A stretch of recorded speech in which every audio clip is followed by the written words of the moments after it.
नमस्कार फ्रेंड्स, आज मु बनैली भाकुर माछ फूलकोबी तरकारी। से मुझे 4 ରୁ 5 पीस भाकुर माछ एमती भाजिकी रखीदे, भाजिकी फूलकोबी रखीदे, आलू गोटे भाजिकी रखीदे, कटा टमाटो, कटा पियाज, अदा रसुण पेस्ट, गुंड मसला मुझे लंका गुंड, फिश मसला, गरम मसला, जीरा पाउडर, हल्दी गुंड, चिकन मसला, लुण और तेल।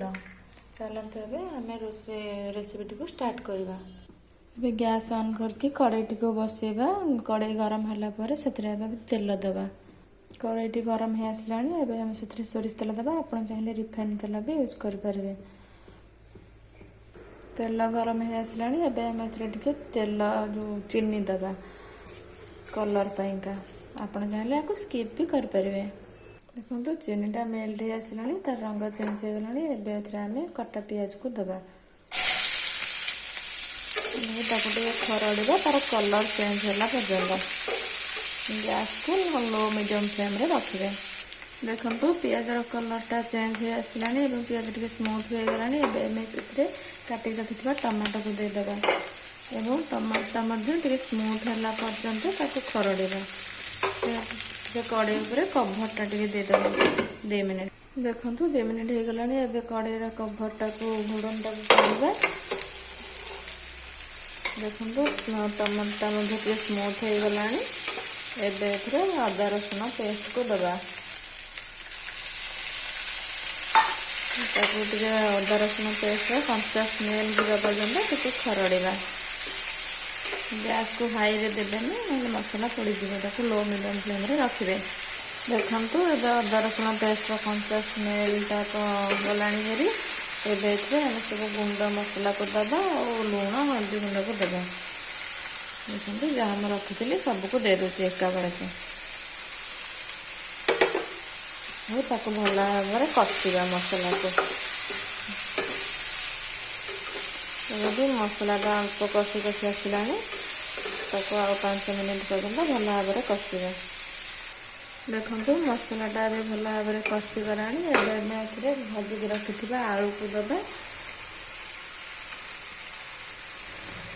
आलू को मसला सहित टे कषा। सीझापी 2 मिनट कड़े घोड़नी को देदेबा। देखो 2 मिनट हो गला। आम घोड़नी को काढ़ा।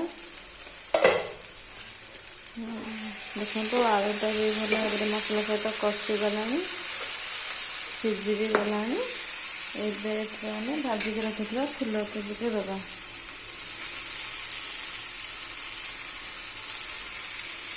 फूलकोबी को मसला सहित अल्प टिके टाइम कषेगा। मसलाटा कोबी भीतर भल भाव कषिब। कोबीटा भल भाव कषि हम। देखो कोबीटा भल भाव कषि गला। आम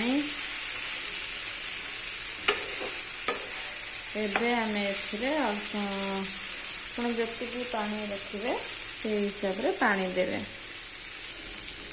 अपन जो अधिका झोल रखापी चाहते अधिका पानी देवे। कम झोल रखा चाहते कम पानी देवे। एबे आको आम घोड़नी देखिए घोड़े दबा। पानीटा फुटी गला पर आम माछ पकेबा। देखो पानीटा भी फुटी आसला। आम भाजिकी रखी माछ को देदेबा।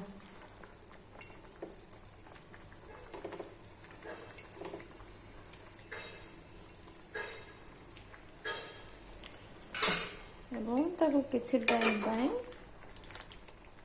लो मीडियम फ्लेम रे कवर करके झोल सहित मिक्स करदेबा।